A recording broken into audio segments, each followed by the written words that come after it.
হ্যাঁ বল। গাইস তো আমরা এখন পাগলা ঝাড়া জাস্ট টয় ট্রেনে একটু রেস্ট করতে বসেছি। আমরা বাইকটা একটু গরম হয়ে গেছে, ওদের একটু ঠান্ডা করছি। তো ওই চান্স আমরা আছি পাগলাঝরা ওয়াটারফল ক্রস করে। এখন আমরা কই যাবো?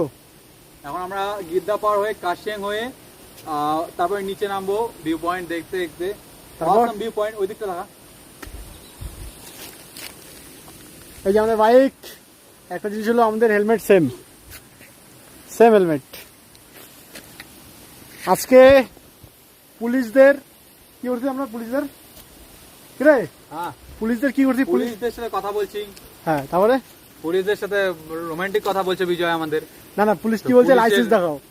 সালা হ্যাঁ। একটা বাইক আমাদের দুজনের লাইসেন্স আছে, কোনো কিছু করতেই নেই মালটাকে, না বল? পুলিশ হুমকি ডাইরেক্ট কিছুর জন্য দাঁড় করাইলো, ওকা। লাইসেন্স দেখতে পাবে। Direct। পুলিশ আমাদেরকে রিজন দিচ্ছে, সরি ভাই ভুলে গেছি। সরি ভাই, আমরা ভিডিও Power। করতে পারি নাই, হ্যাঁ। কারণ ফোনটা আমাদের পকেটে ছিল, জিনিস থেকে বের করতে ঠিক। অসুবিধা হচ্ছিল। ঠিক, তো এটাই। নেক্সট টাইম ভিডিও করে দেখাবো। ওকে চল।